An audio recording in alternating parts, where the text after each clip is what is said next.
Yo guys, welcome to another Princess Connect video. Okay, so today we're going to be covering combat, and by combat I know that's a very broad term, but when I say combat I mean we're going to be covering all of the aspects and details of combat so that you can understand it better, and maybe it will help you put a team together for whichever scenario that you need it for.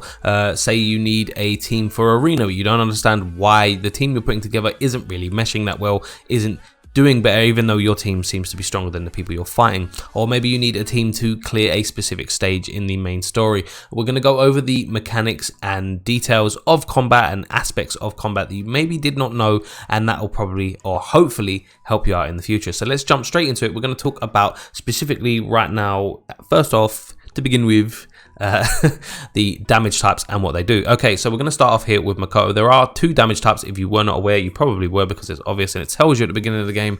There is physical and magical. Now we're going to start off with physical here. As you can see, Makoto right here has a higher physical attack stat and her skills are physically based.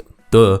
But did you know that physical attacks can miss, can be dodged, can be evaded, and you can be blinded, which means you will miss if you are the attacker in this case. The only exception to that is if in the skill it says the attack is guaranteed to hit. There are a couple of units in the game with guaranteed hits that do physical damage.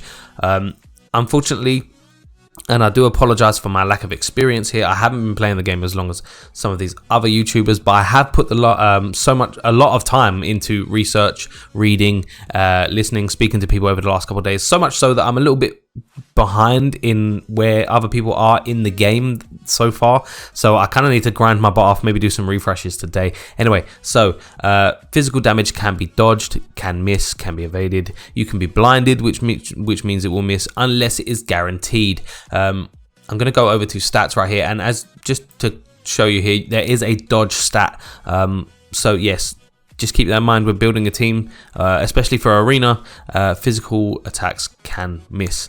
The second type of damage, we're going to come over to Hatsune here, and as you can see, she has a ridiculously high magic stat for the level that she's got. Like I said, I am a little bit further behind. She is only level 36, but she has only magic attack anyway. And then you look at her skills, it says right here it does magic damage. Now the characteristics of magic damage are that they do not miss unless you're taunted, in which case they'll hit whoever you're taunted. They still basically can't be evaded or dodged, which is why you'll see a lot of magic attackers are very prevalent in arena, especially as you start climbing higher.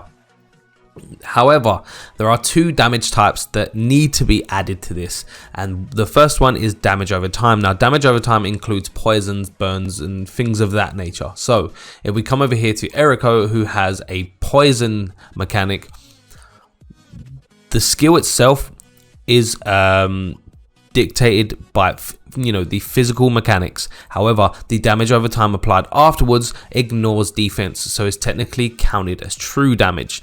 I'm not sure how prevalent this will be in the future, or I've not played the beta. I wasn't in on the JP server at all, so I maybe need to do a little bit more reading on this. But just for your information, damage over time is technically true damage and does ignore defense. The last type of damage, and I'm not sure if there is any in the game currently thus far, I haven't finished reading through all of the characters just yet and what they do, is self-damage. Now, you will find characters that do harm themselves. I think Ilia, when she comes, is it Ilia? Ilia, I pronounced that so wrong. I don't want to trigger anyone. Ilia does self-harm to buff her own attack, and she will be a unit in the future. So if you don't know who she is, don't worry about it. It's just the mechanic that's important to focus on right now. Self-damage uses your own stats to calculate the damage. So if you have a high attack stat and it's a this skill, and you hit yourself, chances are it's going to do quite a bit of damage. So that's just something to keep in mind, and a pretty interesting fact that you may not have been aware of. So we're going to move on to positioning next. So moving on to positioning now, positioning is dictated by two things: your character type as well as your character's range. Now, character type you obviously know as front, middle, and back. Range, however, is a hidden stat that we don't have access to. Fortunately, not unfortunately, fortunately, during my hours of research and speaking to people, I did come across a list, a Google document of units range. I will put the link to that in the description. I won't put them on the screen now because I don't want to clutter the screen with numbers. But just know that if, for example, I'll give you an example on this. Right, we're going to remove all of these frontline units. Now, they're all frontline and they were all in that order. I'm going to put them back in a separate order, and you will see they'll all be back basically in the same order they were to begin with. And that is because even though they're all frontline, their position is dictated by their range. Now, when I say range, I mean how close they have to be to the front to actually hit the enemy. Now, the ranges are not defined by brackets, so there's not like, oh, all front lines have this amount of range or that amount of range. No, like I said, if I remove Eriko here and then remove Makoto and then put Eriko back, she will still drop to the back line. But if I put Makoto back, she will still drop to second place. That's because even though they're both front lines, they have different ranges. And in this situation, Makoto has a shorter range than Eriko. I probably will throw their ranges on the screen any second now to just give you an example. Just keep in mind, the shorter the range, the closer to the front of the combat you have. Now, I mention this because there are characters who will come out later that even though they're not frontline, probably have relatively short ranges that may position them closer to your frontline units, which is important because AoE skills that have a specific AoE and rather than a blanket whole screen AoE, being clustered together can sometimes be a very big drawback. It's one of the reasons that Lima, is it Lima? Is her name Lima? Let me have a look. It is. I'm gonna call her Lima. But yeah, it's one of the reasons Lima is so prevalent in Arena at the minute as well, because she groups enemies together and your smaller AoE skills can basically hit everyone. It's pretty it's a pretty prevalent skill in Arena and has been for a while, and is sort of moved over to global with the launch. Also, displacing an enemy backwards will cause them to try and reposition themselves back to where they were originally. So when Lima knocks an enemy back, they will try and get back to where they were in the first place. However, if you taunt an enemy or pull them forward, they'll stay where they are. They won't try and move backwards to where they were in the first place. That's just a little bit of information that might be handy when trying to come up with team tactics or skills. Being crowd controlled when you are moved into a new position will stop you from trying to move back to your old position. So the same is true for an enemy. If you push them back and then stun them, if you push them back and then stun them, they will not try and move back to their original location. So being CC'd while displaced will prevent you from moving back to your original position. But now we're going to move on to attack patterns, and I know what you're thinking. Attack patterns. I am going to throw some images on the screen here from the fandom wiki. Each unit has their own individual attack pattern, and it dictates what they do in the fight. They have a starting attack pattern. I'm gonna use Hatsune for this. I'm gonna throw her attack patterns up on the screen. You will have a starting attack pattern, and then after that there will be a cycled attack pattern. The starting attack pattern is what you do when the combat starts. The cycle, it follows thereafter. If your cycle is interrupted, say by CC or a union burst, you'll pick up the cycle where you left off. So say, for example, it's attack, skill 1. You will do attack, union burst, and then after the union burst, you will do skill 1. If you do attack, skill 1, and then are stunned, you will do whatever is in your cycle after skill 1 once the stun wears off. As far as I'm aware, there is nothing that will prevent your cycle from or cause your cycle to start from the beginning. You will always pick up where you left off. Interesting fact, however, if you do something that prevents you from taking damage from a skill, if there are additional effects from that skill, i.e. poison or something of that nature, preventing the damage also prevents the additional effect. This is just something to keep in mind when team building, obviously. But we are going to move on to buffs and debuffs. Now, if you weren't aware, buffs and debuffs can be applied.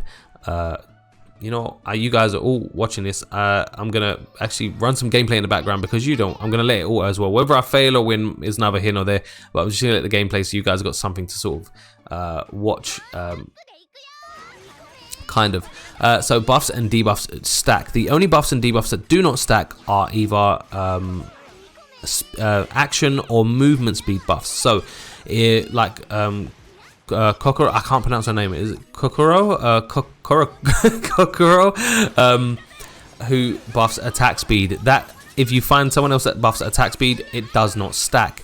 However, debuffs of physical defense, magic attack, and physical attack all stack, which is why when team building you should take note of this and try to always have the same attack damage throughout the team. It makes it easier to synchronize and easier to stack buffs and debuffs, sorry.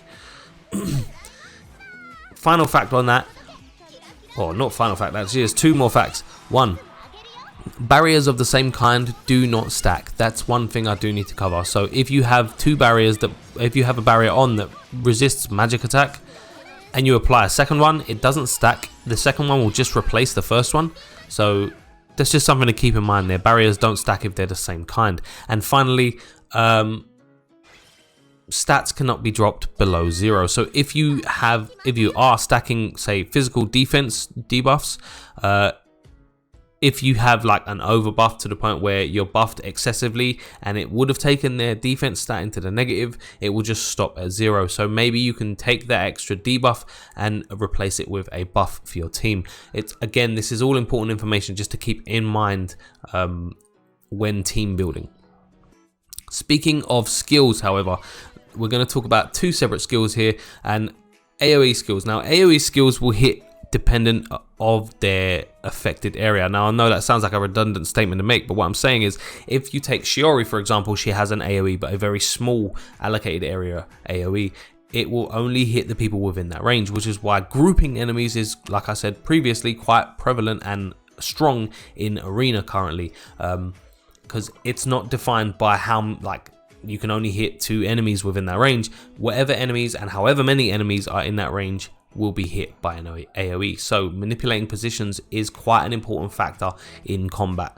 Secondly, skills that hit the closest enemy are defined by the current position of the enemies, not the starting position. So if you have displaced an enemy and brought them closer, and they have come forward past an enemy that was at the front at the beginning of the battle, that is the enemy that will be hit, not the enemy that started at the front at the beginning of the battle. I know that was a bit of a mouthful, I'm sorry. Let me reiterate this. I was trying to make my own words up.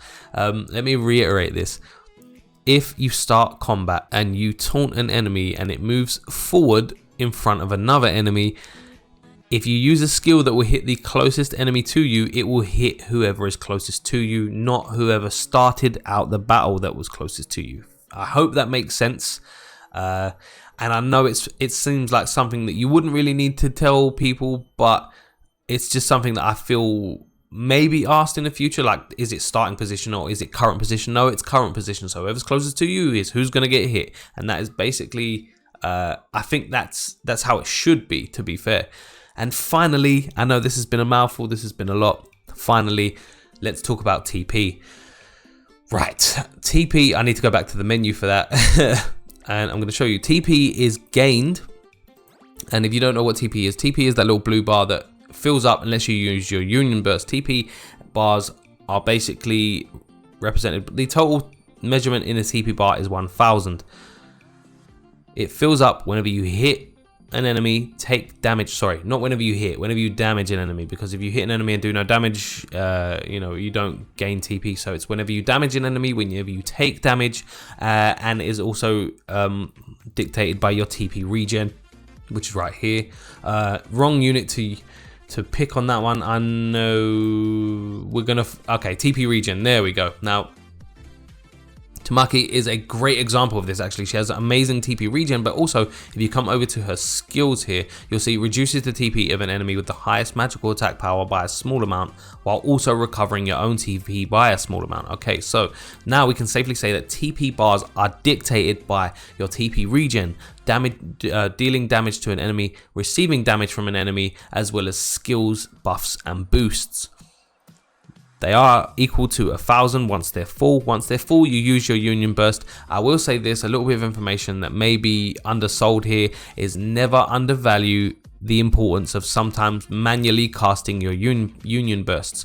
I have basically been a few times where I went from 1 star to 3 star just because I manually casted my union bursts. Anyway guys, I know that was a lot of information to take in. I hope that helps you understand combat a little bit better, and I hope it helps you put teams together a little bit better for whatever you do in the future. But that is going to be everything. I hope you enjoyed the video. Please make sure to drop a like if you did, subscribe if you are not. Social media links will be in the description, and as always guys, I love you and I'll catch you later.